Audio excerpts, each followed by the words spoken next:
क्या चिराग पासवान राजनीतिक रूप से परिपक्व हो गए हैं?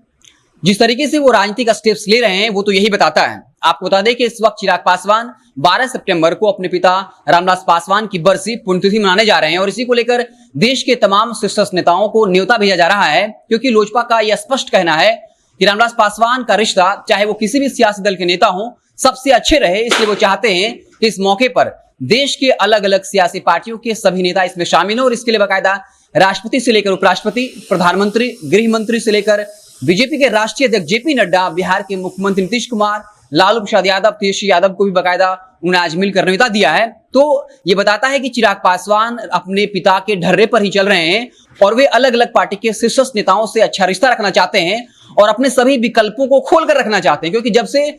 उन्होंने अपने चाचा से धोखा खाया है वो अब सियासत के मामले में थोड़ा गंभीर जरूर हो गए होंगे, उस मामले में अनुभवी हो गए होंगे, क्योंकि कहा जाता है कि इंसान ठोकरों से ज्यादा सीखता है और इसी की बानगी जो है वो चिराग पासवान दिखा रहे हैं, इसका उदाहरण पेश कर रहे हैं। आपको बता दें कि 5 जुलाई को बाकायदा रामविलास पासवान का जयंती मनाया गया था। उस वक्त जो लोजपा का 2 गुट है वो अलग अलग मना रहा था। हालांकि ये अलग बात है कि उस वक्त आरजेडी भी बड़े धूमधाम से रामविलास पासवान की जयंती मना रही थी, लेकिन इस बार जो 12 सितंबर को रामविलास पासवान की पुण्यतिथि मनाई जाने वाली है, इसमें चिराग पासवान ने एक बड़ा स्टेप लिया है और जो कार्ड नेता के तौर पर तमाम नेताओं को भेजा जा रहा है उसमें पशुपति कुमार पारस और अपने भाइयों को प्रमुखता से स्थान दिया है। कार्ड में सबसे पहले केंद्रीय मंत्री पशुपति कुमार पारस, चचेरे भाई कृष्णराज, समस्तीपुर सांसद प्रिंस राज, इसके अलावा यश राज का नाम लिखा हुआ है। कार्ड के दूसरे भाग में विनीत के तौर पे चिराग पासवान सांसद सह राष्ट्रीय अध्यक्ष के तौर पे जो है चिराग पासवान है। तो चिराग पासवान की तरफ से कोशिश है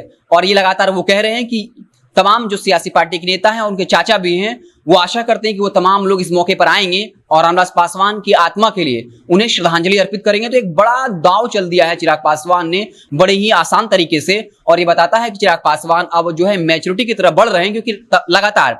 कई राजनीतिक विश्लेषक ये बता रहे थे कि चिराग पासवान को अगर पासवान जाति के बीच में अपने वोट बैंक पर कब्जा जमाना है या फिर उसको बनाए रखना है, तब उन्हें थोड़ा सा मैच्योरिटी दिखाना होगा, बड़ा दिल दिखाना होगा, और अब वो यही कर रहे हैं। अपने चाचा को लेकर भी नरम पड़ गए हैं, भाइयों को लेकर भी कोई विवादित बयान नहीं दे रहे हैं और इस तरीके से ग्राउंड लेवल पर कहीं ना कहीं चिराग पासवान की लोकप्रियता लगातार बढ़ती जा रही है। और जिस तरीके का स्टेप लिया है,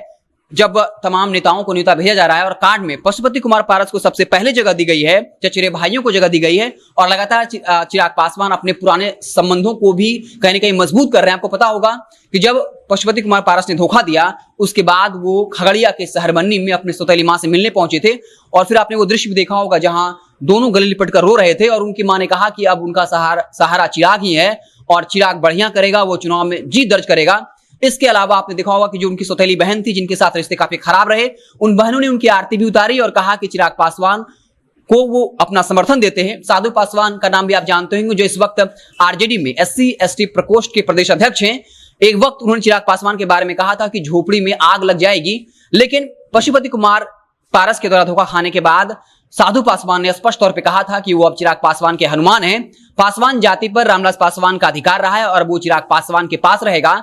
पशुपति कुमार पारस विभीषण है, जो विभीषण हो सकता है, जो अपने घर वाले को धोखा दे सकता है, वो आखिर राज्य के लोगों का भला कैसे कर सकता है। तो चिराग पासवान अलग अलग रणनीतियों की मदद से कहीं ना कहीं अपने लोगों को साधने की कोशिश में लग गए हैं और इस तरीके से पशुपति कुमार पारस को न्योता देने वाले कार्ड पर सबसे पहले जगह दी है। ये कहीं ना कहीं चिराग पासवान के लिए एक बड़ा स्टेप हो सकता है, जिस तरीके से वो अब अपने रिश्तों को साधने में लग गए हैं। चिराग पासवान के बारे में कहा जा सकता है कि वो पॉलिटिकली मैच्योर होते जा रहे हैं, क्योंकि तमाम राजनीतिक विश्लेषक ये लगातार कहते रहे हैं कि अगर चिराग पासवान लंबी राजनीति करना चाहते हैं, अगर दलित का सबसे बड़ा चेहरा बनना चाहते हैं, क्योंकि आपको बता दें कि बिहार में इस वक्त युवा के तौर पर कोई भी ऐसा दलित चेहरा नहीं है जो चिराग पासवान के जैसा लोकप्रिय हो और चिराग पासवान की पहचान बिहार के तेज-तर्रार युवा नेताओं में होती है। इसलिए इस वक्त चिराग पासवान जो मैच्योरिटी दिखा रहे हैं, चाहे वो अपने सगे संबंधियों पर हमलावर न होकर के उनको साधने की कोशिश कर रहे हैं, पुराने रिश्ते जिससे बिगड़ गए थे उनको भी अपनी तरफ कर रहे हैं। दूसरी तरफ वो चाहे बीजेपी के खेमा हो या फिर आरजेडी की खेमा, एक तरफा होते हुए नहीं दिख रहे हैं। बता दें कि उन्होंने बकायदा कुछ दिन पहले नीतीश कुमार के बारे में कहा था कि नीतीश कुमार की नजर प्रधानमंत्री की कुर्सी पर है, यानी वो कहीं ना कहीं बीजेपी को हिंट कर रहे थे कि नीतीश कुमार बीजेपी को धोखा दे सकते हैं। तो दूसरी तरफ वो लालू प्रसाद यादव के बारे में कहते हैं कि लालू प्रसाद यादव का रिश्ता हमारे पिता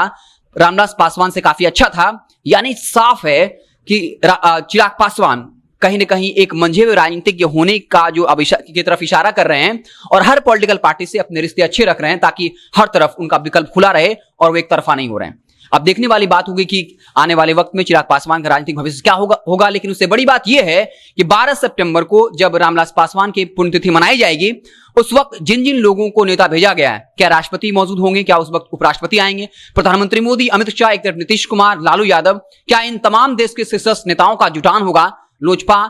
चिराग पासवान गुट वाली ये दावा कर रही है कि रामविलास पासवान के रिश्ते सभी लोगों से अच्छे थे, इसलिए इस बात की प्रबल संभावना है कि देश के तमाम शीर्ष नेता इस कार्यक्रम में मौजूद होंगे। तो सबकी नजर जो है वो 12 सितंबर पर होगा और 12 सितंबर की सबसे बड़ी खबर होगी कि कौन कौन से नेता आते हैं, अगर वो आते हैं तो उनका बॉडी लैंग्वेज क्या है, भाव भंगिमा क्या है, ये सब कुछ देखने लायक होगी। और आप जुड़े रहे जनता जंक्शन के साथ, हम तमाम खबरों से लगातार आपको अपडेट करते रहेंगे। बहुत बहुत धन्यवाद।